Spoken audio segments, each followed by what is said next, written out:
Protesters may be sent to Gaza. A new bill introduced by Republicans would require college students who protested be sent to Gaza for 6 months of community service. Do you people not remember the last time the U.S. educated someone and sent them back to the Middle East? Never forget, yet we f***ing forgot. Also, 6 months of community service? DUIs require less community service. You may be asking, am I telling college students to drive drunk instead of protesting? Come here. A little closer. We're strangers, but we're friends. Absolutely. Yes. Despite this being a horrible idea, it's actually a genius idea for the military-industrial complex. Bomb all the civilians, good for business. People protesting the bombs, not good for business. Run out of people to bomb, also not good for business. Resupply the land with people to bomb that also protest, that's good for business. That's economics. It's supply and demand 101. These college students finally learned something useful. And this comes after Biden said on CNN that U.S. bombs have been used to target civilians in Gaza. That meme is now f***ing real. Republicans Andy Ogles, Randy Weber, and Jeff Duncan, who, when he got caught cheating on his wife, that man cheated? Ew. Said instead of focusing on his marriage, was focused on the government shutdown. Maybe shut down your phone at night and your marriage wouldn't be failing. Those three ogres sponsored House Resolution 8321 that states, to require persons convicted of unlawful activity on an institution of higher education beginning on and after October 7th to provide community service in Gaza, which is political speak for art majors are going to be picking up trash in the suits from Hurt Locker if this passes. Ladies and gentlemen, The Semi-Daily Night Show with Gary TV, your host, Gary. Tonight's ceremonial first pitch. And please welcome the President of the United States. We did it, sir. just making sure you're paying attention. Your dinner may be grown in a lab. Lab-grown chicken was recently banned in Florida, and we need to beat their meat. Wait, what the f*** did I just say? Florida doesn't want lab-grown meat in their state, and ironically, Ron DeSantis looks like he was grown in a lab. The company Good Meat comes from a parent company called Just Egg that uses mung bean to make fake eggs. What the f*** is mung bean? It feels like I just called a Filipino man the N-word. I'm going to understate a fact here. Fake chicken is a crime against Chick-fil-A, which is a direct violation of the Geneva Convention. Look into it. Think about this. The company Good Meat, which is a lie, it's not meat, is a company under Just Egg, which is a company that makes food with everything but the egg. Why do they keep lying? Just Egg has an ingredient label longer than the text my girlfriend sent me last night when I forgot to take out the trash. Your company is named Just Egg. Just use a egg. Your ingredients have shit called expeller pressed canola oil. Did you ask how do we expel worse seed oils to the public? And then come up with that? And the ingredients get worse. Tetropotassium triphosphate. Hold up. Tetrasodium Pyrophosphate. Nailed it. Which is literally a mild toxin, and to be fair, so is Taco Bell. Food alternative debates get hotter than a PFA-covered nonstick pan to cook your fake egg. It'll bring out the GMO defenders in my comments, and the easiest way to debate a GMO defender is do it outside. Their pasty skin will sunburn in 15 minutes, and they'll have to go home and ask their wife's boyfriend where the aloe vera is. GMOs are used by a monopoly called Monsanto that allows the monopoly to spray their developed pesticide on the GMO crops that are conveniently pesticide resistant. Well, it's been approved. Yeah, by the FDA, which has had lobbyists from Monsanto paying for their apartments with a fridge that looks like it was designed by Mercedes, stocked with expensive ice cream, and the blood of children. That fridge cost $24,000. I got off track. I'm not sorry. Now, Florida Governor Ron DeSantis is banning the meat, which is ironic that Republicans are supporting government intervention on businesses. I knew Ron DeSantis was French ever since he committed that crime against fashion. But he may be onto something, because now I'm supposed to trust a company who looked at an egg, one of the most nutritious foods available, and put so many fake seed oils in it, George Bush is planning to invade it. And if he does, it still isn't as big of a war crime as trying to replace Chick-fil-A.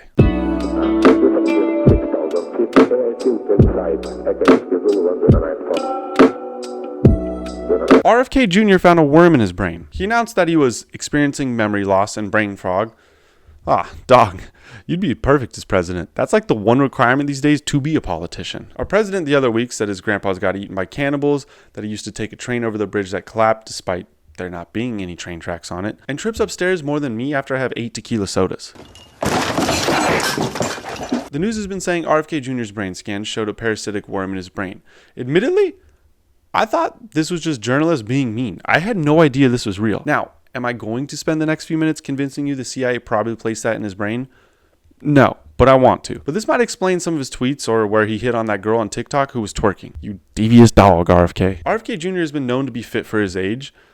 Is he working out in jeans? Ah, yeah, this motherfucker definitely had a worm in his brain. Go to your local LA Fitness, and anyone you see working out in jeans acts like they have a brain worm.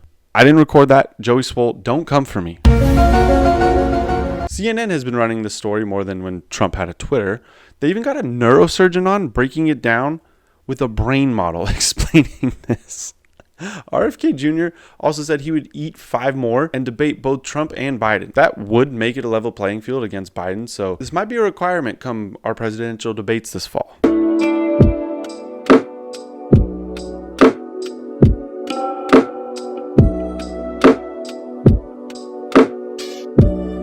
California lost $24 billion. The state, ran by a governor who uses more hair gel than Pauly D, has spent over $24 billion over the last 5 years to combat their homelessness crisis.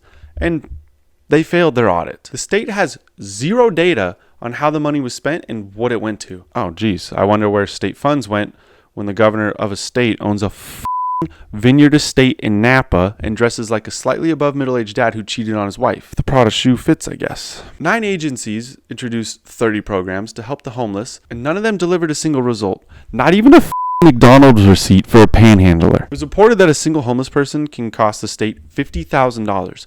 $50,000. What do you buy them, Balenciaga? Just give them some shelter where they can still have their drip without getting dripped on. That was cringy, but that was kind of clever. This is clearly a failure, though, so I'm sure the program was stopped.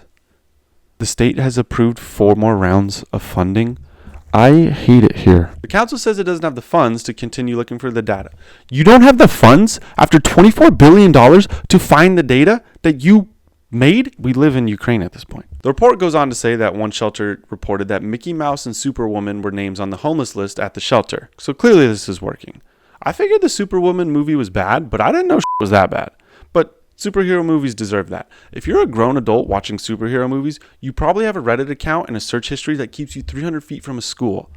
I don't make the rules. Senator Cortez, I don't know if I pronounced that right, but I also don't give a shit, disagrees and said they would be disappointed if they stopped the funds. Senator Cortez conveniently also has been seen driving a Bentley. Just kidding, but I wouldn't be surprised. I'm probably being a little too pessimistic though. Surely spending $24 billion has helped the number of homeless people.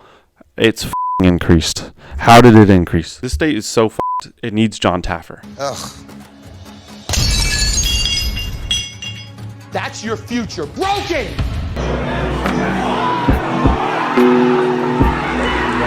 The Sunday Night Show with Gary TV. Your host, Gary.